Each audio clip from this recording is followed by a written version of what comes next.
Hello friends, स्वागत है आप सबका यूट्यूब के नंबर 1 फार्मेसी चैनल पे। सब्सक्राइब कीजिए लर्निंग फार्मेसी चैनल को एंड बेल आइकन को दबाइए लेटेस्ट फार्मेसी वीडियो सबसे पहले देखने के लिए।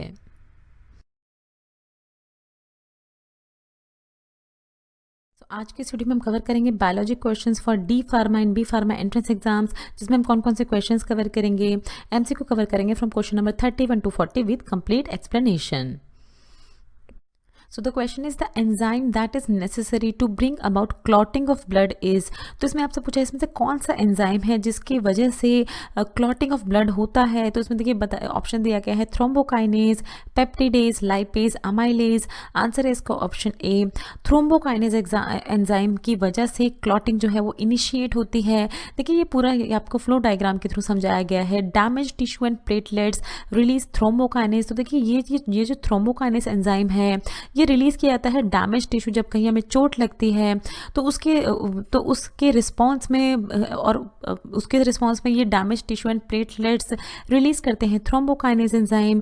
ये थ्रोम्बोकाइनेज एंजाइम जो है देखिए प्रोथ्रोम्बिन, जो कि एक इनएक्टिव एंजाइम होता है जो हमारे ब्लड में इनएक्टिव फॉर्म में प्रेजेंट होता है। थ्रोम्बोकाइनेज एंड कैल्शियम आयन के प्रेजेंस में ये थ्रोम्बिन में कन्वर्ट हो जाता है, एक एक्टिव फॉर्म में कन्वर्ट हो जाता है। फिर ये थ्रोम्बिन जो है देखिए ये सोल्यूबल फिब्रिनोजन प्रोटीन हमारे ब्लड में प्रेजेंट होते हैं। इस थ्रोम्बिन के प्रेजेंस में अगर ये थ्रोम्बिन जो एक्टिव हो जाता है जब हमें चोट लगती है तो वो क्या करते हैं, देखिए ये सोल्यूबल फिब्रिनोजन प्रोटीन को इनसोल्यूबल फिब्रिन थ्रेड में कन्वर्ट कर देते हैं और ये जो फिब्रिन थ्रेड है ये फॉर्म करता है मैश, मीन्स ये एक तरह का क्लॉट फॉर्म करता है। तो देखिए यही आपको बताया गया है। The clotting of blood is a chain reaction initiated by the enzyme thrombokinase produce by the platelets. तो देखिए इसके थ्रू ये इनिशिएट होता है।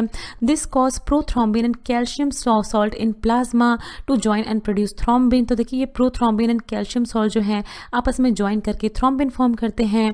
थ्रोम्बिन जो है फिर ये फिब्रिनोजन को कन्वर्ट कर देता है फिब्रिन थ्रेड में। फिर ये फिब्रिन थ्रेड देखिए एंटेंगल होते हैं, मीन्स आप कह सकते हैं एक जगह जमा हो जाते हैं। एंटेंगल द कॉर्पसेल्स को एक जगह इकट्ठा कर देते हैं to create a clot. Now only the male frog produce croaking sound because इसमें पूछा है आपसे कि सिर्फ मेल फ्रॉग जो होते हैं वही जो आप साउंड सुनते हैं फ्रॉग जो प्रोड्यूस करते हैं वो सिर्फ मेल फ्रॉग ही प्रोड्यूस करते हैं, फीमेल फ्रॉग्स नहीं कर पाती। क्या कारण है उसका, देखिए ये बताया गया है क्यों ऐसा होता है। Male frog can modify their voice with the help of sound box. Female frog have no larynx. Female frog have larynx but no vocal cord. Male frog have 3 pair of vocal cord. तो answer है इसका देखिए option B. क्यों ऐसा हो पाता है, female frogs क्यों नहीं प्रोड्यूस कर पाती हैं इस तरह का क्रोकिंग साउंड, क्योंकि फीमेल फ्रॉग हैव नो लारिनक्स। तो देखिए क्या होता है लारिनक्स, पहले ये जान लेते हैं। अब देखिए अगर हम ह्यूमन बॉडी की बात करें, देखिए ये फ्रॉग की हम बात कर रहे हैं, बट अगर हम ह्यूमन बॉडी की बात करें उससे आपको अच्छे से समझ में आएगा। तो लारिनक्स क्या होता है, कि hollow muscular organ forming a air passage to the lungs. देखिए ये इस तरह का मस्कुलर ऑर्गन होता है, ये पूरा ही पार्ट है, इसको लारिनक्स कहते हैं, जिसके थ्रू एयर पैसेज होती है, लंग्स तक एयर पहुंचती है, हमारी नोज से, हमारे माउथ से लंग्स तक एयर पहुंचती है। And holding the vocal cord in humans and other mammals the voice box. तो लारिनक्स को वॉइस बॉक्स भी कहते हैं। ये देखिए वोकल कॉर्ड को ये होल्ड करके रखता है। तो इसी की वजह से अगर हम कह सकते हैं कि कोई भी अगर साउंड प्रोड्यूस होता है, किसी भी मैमल, अगर कोई भी मैमल साउंड प्रोड्यूस करता है तो वो इसी वोकल कॉर्ड के थ्रू करता है। वॉइस बॉक्स जो है लारिनक्स उसके थ्रू करता है। बट फीमेल फ्रॉग्स हैं उनमें कोई लारिनक्स होता ही नहीं है, दैट इज़ वाई वो किसी तरह का साउंड प्रोड्यूस नहीं कर पाते। Now देखिए which of the following vitamin is known as the anti sterility factor. इसमें से कौन सा विटामिन है जिसको एक तरह के एंटी स्टेरिलिटी फैक्टर की तरह यूज़ किया जाता है। सो पहले देख लेते हैं विटामिन के बारे में, फिर इसके बारे में डिटेल में देखते हैं। देखिए कौन से इसमें सारे आपको ऑप्शन दिए गए हैं, टोकोफेरॉल, एस्कॉर्बिक एसिड, निएसिन, रेटिनोलॉल। आंसर है इसका ऑप्शन ए, टोकोफेरॉल को यूज़ किया जाता है, जिसको हम विटामिन ई भी कहते हैं, उसको यूज़ किया जाता है as an anti sterility factor. देखिए स्टेरिलिटी क्या होती है, ये एक तरह का हम कह सकते हैं ऐसी ऐसी स्पीशीज़ जो कि ऑफस्प्रिंग प्रोड्यूस नहीं कर सकते। देखिए sterility is an inability of the living organism to effect sexual reproduction, जिसको हम इनफर्टिलिटी भी कह सकते हैं। The condition of a person, animal और plant being unable to bear children specially through the natural means. तो इस कंडीशन को ट्रीट करने के लिए जो एंजाइम यूज़ किया जाता है, जो एंजाइम बेनिफिशियल होता है वो होता है tocopherol vitamin E. Vitamin E जो है देखिए फर्स्ट डिस्कवर किया गया था इवंस एंड बिशप के द्वारा 1922 में, and it was initially denoted as anti sterility factor X that was necessary for reproduction. So now देखिए क्वेश्चन है succus entericus is secreted by. Succus entericus देखिए एक तरह का सेक्रेशन होता है जो आप में से आपसे पूछा है कि इसमें से कहाँ से सेक्रेट किया होता है। Crypts of Lieberkuhn, Auerbach's plexus, Peyer's patches या ब्रूनर्स ग्लैंड। आंसर है इसका option A, crypts of Lieberkuhn देखिए यहाँ से सेक्रेट होता है। सक्कस एंटेरिकस देखिए ये डिओडिनम की वॉल्स होती हैं, यहाँ पर प्रेजेंट होता है क्रिप्स ऑफ लेबरकुहन और इसके थ्रू सेक्रेट होता है सक्कस एंटेरिकस। देखिए यहाँ पर आपको बताया गया किस तरह का एल्कलाइन सेक्रेशन होता है ये succus entericus, produce by the gland in the walls of duodenum. Duodenum के वॉल पे ग्लैंड प्रेजेंट होते हैं, उसके थ्रू सेक्रेट किया जाता है। क्रिप्स ऑफ लेबरकुहन के थ्रू सेक्रेट किया जाता है। और इसमें क्या क्या होता है देखिए क्या क्या कॉम्पोजिशन होती है इसकी, consisting water, mucoprotein and hydrogen carbonate ions present होते हैं इसमें। फिर देखिए क्या क्या रीज़न होता है कि क्यों इस तरह का सेक्रेशन। देखिए हमारी बॉडी बहुत स्मार्ट होती है, वो इस तरह का सेक्रेशन क्यों सेक्रेट करती है उसका कारण जान लेते हैं। It help to counteract the highly acidic and proteolytic chyme entering the small intestine from stomach, thus protect the duodenum from damage. तो देखिए अगर आप ह्यूमन बॉडी के इस फॉर्म में समझेंगे तो देखिए जब हम खाना खाते हैं स्टमक में ऑलरेडी एसिडिक एनवायरनमेंट प्रेजेंट होता है, और जब हम खाना खाते हैं तो highly acidic and proteolytic chyme जब हमारी स्टमक से स्मॉल इंटेस्टाइन में एंटर करता है तो वो चाइम जब स्टमक में होता है तो हाईली एसिडिक फॉर्म में होता है, बट स्मॉल इंटेस्टाइन का जो एनवायरनमेंट होता है वो एल्कलाइन होता है। तो इसी के कारण क्या होता है कि डैमेज ना हो पाए हमारे डिओडिनम को, हमारे स्मॉल इंटेस्टाइन को उस हाईली एसिडिक फूड के थ्रू। तो क्या होता है डिओडिनम में ये क्रिप्स ऑफ लेबरकुहन के थ्रू इस तरह का सक्कस एंटेरिकस जो है वो सेक्रेट होता है जो कि इस तरह के एसिडिक चाइम को न्यूट्रलाइज कर देता है। दैट इज वाई वो हेल्प करता है प्रोटेक्ट करने में हमारे डिओडिनम को। Now damage of hearing is caused by the sound which exceeds। तो damage of hearing इसमें से कौन से साउंड को कौन से डेसिबल को अगर एक्सीड कर जाता है साउंड वॉल्यूम तो डैमेज ऑफ हियरिंग कॉज हो सकता है। वो आपसे पूछा देखिए 120 डेसिबल, 70, 80 एंड 100 डेसिबल। आंसर है इसका ऑप्शन ए 120 डेसिबल से अगर देखिए ज़्यादा साउंड हो जाता है तो हियरिंग लॉस होने के बहुत ज़्यादा चांसेस होते हैं। देखिए high frequency sound attack the tympanic membrane and makes it defective. तो देखिए टिम्पैनिक मेम्ब्रेन को अफेक्ट करती है ये हाई फ्रिक्वेंसी साउंड, उसको डिफेक्टिव कर देती है। 120 decibel to high pitch to be heard and therefore it impair the hearing ability. अगर आप ईयर का स्ट्रक्चर देखें, देखिए पार्ट ऑफ मिडल ईयर देखें तो टिम्पैनिक मेम्ब्रेन क्या होती है, देखिए इसको ईयर ड्रम भी कहा जाता है। इससे आप अच्छे से फैमिलियर होंगे इस वर्ड से, ईयर ड्रम से। तो यही मेम्ब्रेन जो है देखिए ईयर ड्रम होते हैं, देखिए फिर ईयर बोन्स होती हैं, टिम्पैनिक कैविटी होती है और देखिए ये ट्यूब होती है फिर यहाँ पर प्रेजेंट। तो ईयर ड्रम जो है वो अफेक्ट होता है हाई फ्रिक्वेंसी साउंड अगर उसकी फ्रिक्वेंसी 120 डेसिबल से ज़्यादा है तो। देखिए आपसे पूछा है the vitamin required for the synthesis of nucleic acid is. इसमें से कौन सा विटामिन होता है जो कि न्यूक्लिक एसिड सिंथेसिस के लिए एसेंशियल होता है। ऑप्शन में देखिए राइबोफ्लेविन, साइनोकोबालामिन, टोकोफेरॉल या फोलिक एसिड। आंसर है इसका ऑप्शन डी फोलिक एसिड होता है एक तरह का एसेंशियल एंजाइम जो कि रिक्वायर्ड होता है for the synthesis of nucleic acid. Nucleic acids क्या होते हैं देखिए they are the molecules that store information for cellular growth and reproduction. तो हमारी बॉडी में देखिए दो तरह के न्यूक्लिक एसिड बहुत ही फैमिलियर होंगे आप इनसे। दो तरह के न्यूक्लिक एसिड होते हैं जो कि होता है डीऑक्सीराइबो न्यूक्लिक एसिड जिसको हम डीएनए कहते हैं एंड राइबोज न्यूक्लिक एसिड। सो इसके बारे में हम डिटेल में वीडियो बनाएंगे, इसमें भी बहुत सारे पॉइंट्स हैं तो उसको हम अपने नेक्स्ट वीडियो में डालेंगे। अभी के लिए फिलहाल आपके लिए इतना ही जानना काफ़ी है कि फोलिक एसिड रिक्वायर्ड होता है। देखिए folic acid is essential nutrient necessary for protein and nucleic acid synthesis.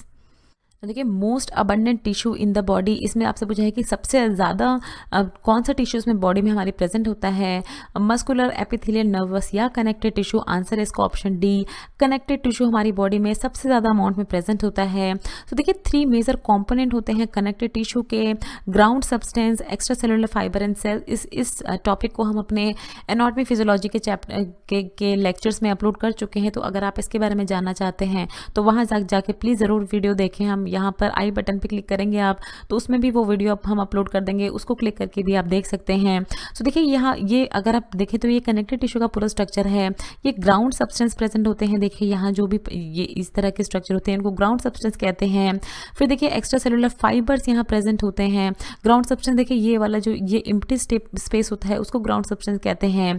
ये इस तरह के थ्रेड्स होते हैं उनको एक्स्ट्रा सेलुलर फाइबर्स कहते हैं, एंड उसमें सेल प्रेजेंट होती है।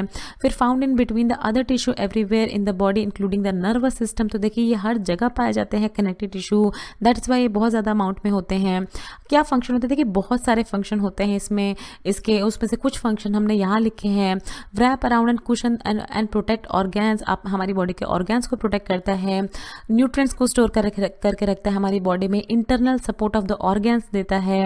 As tendon and ligament protect joints and attach muscle to the bone and each other. तो as a tendon and ligament की तरह ये क्या करता है, मसल्स एंड बोन्स को प्रोटेक्ट करता है। Run through organ capsule and in deep layer of skin giving strength. So जितनी भी हमारी डीप लेयर होती हैं उनको ये स्ट्रेंथ प्रोवाइड करता है। सो यही होते हैं फंक्शंस कनेक्टेड टिश्यू के। Now the area of the dead myocardial tissue is called, इसमें आपसे पूछा है कि डेड मायोकार्डियल टिश्यू के एरिया को क्या कहा जाता है, हाइपरट्रॉपी एंड इंड्यूरेशन, स्टेनोसिस या एन इन्फ्रैक्ट। आंसर है इसका ऑप्शन डी, इन्फ्रैक्ट कहा जाता है। देखिए ये डेड मायोकार्डियल टिश्यू को, देखिए इसको इन्फ्रैक्ट को आप मायोकार्डियल इन्फ्रैक्शन के नाम से जान सकते हैं। हार्ट अटैक को देखिए इस मायोकार्डियल इन्फ्रैक्शन के नाम से जाना जाता है। Usually occur when the blood clot block blood flow to the heart. ये यूजुअली कब होता है कि जब हार्ट में प्रॉपर ब्लड फ्लो नहीं हो पाता है हार्ट की मसल्स में, तो इस तरह का मायोकार्डियल इन्फ्रैक्शन होता है। Without blood tissue lose oxygen and die. तो अगर ब्लड ही नहीं फ्लो करेगा हमारे हार्ट में तो टिश्यू जो है वो लूज करने लगते हैं ऑक्सीजन सप्लाई, और वो टिश्यू जो है वो डाई हो जाते हैं। देखिए अगर आप इस तरह से समझे तो ये हमारा हार्ट होता है। तो देखिए ये हेल्दी मसल्स होती हैं जो कि पूरी तरह से नरिश हैं ऑक्सीजन से। बट देखिए अगर आप डाई मसल जो है उसका क्रॉस सेक्शन अगर आप देखें तो इसमें देखिए एक तरह का ये ब्लड क्लॉट फॉर्मेशन हो गया है। ये कोलेस्ट्रॉल प्लग यहाँ लगा हुआ है, ये ब्लड क्लॉट फॉर्मेशन हो गया है, जिसके थ्रू देखिए ये ब्लड जो है ये फ्लो ही नहीं हो पा रहा है आर्टरी के थ्रू, और जिसके कारण क्या है ऑक्सीजन सप्लाई प्रॉपर नहीं मिल पाएगी हार्ट के इस पोर्शन को, धीरे धीरे वो पूरे ही हार्ट को अफेक्ट करेगी, और धीरे धीरे इस तरह की कंडीशन में क्या होता है पेशेंट जो है उसको हार्ट अटैक के चांसेस होते हैं। सिम्टम्स क्या होते हैं, देखिए tightening and pain in the chest, neck, back and arms. तो देखिए हर जगह पेन होने लगता है इस तरह के कंडीशन में इस तरह के पर्सन को, and as well as fatigue, light headedness, abnormal heart beat and anxiety. So ये सारे सिम्टम्स होते हैं हार्ट अटैक के। देखिए yellow colour of urine is due to the presence of, तो इसमें आपसे पूछा है कि येलो कलर ऑफ यूरिन किस वजह से होता है, क्या उसमें प्रेजेंट होता है यूरिन में जिसकी वजह से वो येलो कलर का दिखता है। लिम्फ, बाइल जूस, कोलेस्ट्रॉल या यूरोक्रोम। आंसर है इसका ऑप्शन डी, यूरोक्रोम प्रेजेंट होता है यूरिन में जिसकी वजह से वो येलोइश कलर का दिखता है। तो देखिए अगर आप ये इस तरह के यूरिन कलर्स देखें तो इस तरह का यूरिन जो होता है देखिए येलो,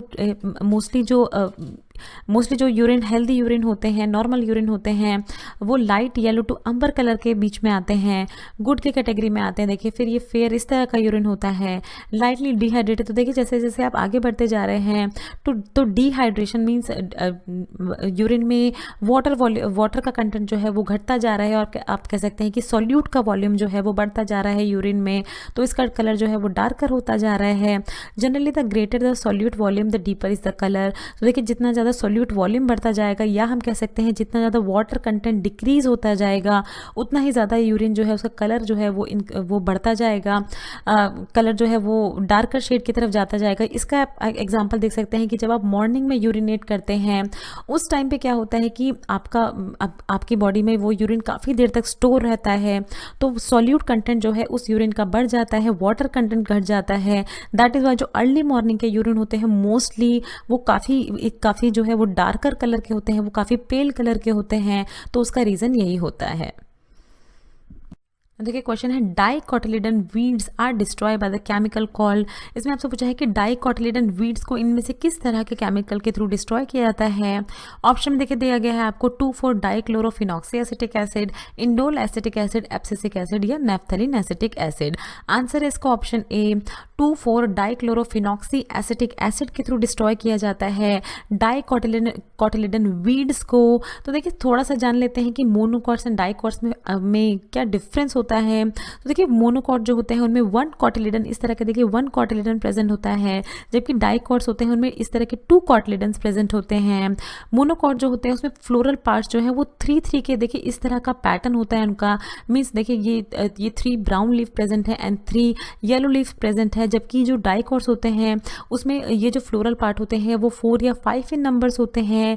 लीफ अगर हम देखें तो पैरेलल लीफ वेन्स, देखिए ये जो वेन्स प्रेजेंट होते हैं लीफ में, इस तरह के पैरेलल फॉर्म में आपको दिखेंगे। जो लाइनें आप कह सकते हैं लीव्स पे आपको लाइंस दिखती हैं पैरेलल होगी, जबकि डाइकॉट्स में इस तरह की लाइन जो है वो एक तरह के नेट फॉर्म में होती हैं। पोलन ग्रेन्स जो है उनमें जनरली देखिए इस तरह के एक सिंगल पोर प्रेजेंट होते हैं, जबकि डाइकॉट्स में ये पोलन ग्रेन्स जो है उसमें 3 पोर्स प्रेजेंट होते हैं। देखिए 1, 2 एंड 3 इस तरह के पोर्स प्रेजेंट होते हैं। वस्कुलर बंडल जो है ये देखिए through out the stem ground tissue, ये वस्कुलर बंडल पूरे ही स्टेम ग्राउंड टिश्यू में हर तरफ प्रेजेंट होते हैं। जबकि अगर आप डाइकॉट्स की बात करें तो ये जो स्टेम वस्कुलर बंडल जो है एक तरह के रिंग फॉर्म में प्रेजेंट होते हैं। तो ये थोड़ा सा डिफरेंस था मोनोकॉट्स एंड डाइकॉट्स के बीच में। अब देखिए क्या होता है, किस तरह से ये डिस्ट्रॉय करता है, इसके बारे में थोड़ा सा देख लेते हैं। 2,4 डाइक्लोरोफिनॉक्सी एसिटिक एसिड ये एक तरह का सिस्टमिक हर्बिसाइड है which selectively kill most broad leaf weeds by causing uncontrolled growth in them, but most grasses such as cereals, lawn turf and grasslands are relatively unaffected.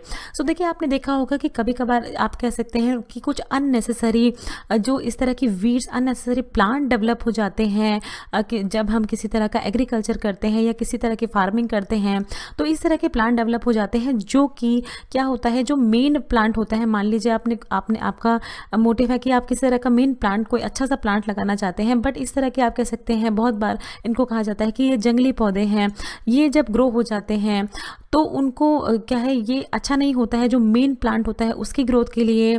तो इसी वजह से क्या होता है कि ये chemical 2,4 dichlorophenoxy acetic acid in पे स्प्रे किया जाता है ताकि इस तरह के वीड जो है वो उनको किल किया जा सके। इसको ब्रॉडली वीड्स कहा जाता है इनको, by causing them uncontrolled growth, इनकी ग्रोथ को रोक दिया जाता है जिससे कि जो मेन प्लांट है उसकी ग्रोथ को उसकी ग्रोथ अच्छे से हो पाए। सो देखिए ये 2,4 dichlorophenoxy acetic acid organic compound है जिसका केमिकल फॉर्मूला 6,8H6Cl2NO3 है, जो कि ISO में 24D के नाम से रेफर किया जाता है।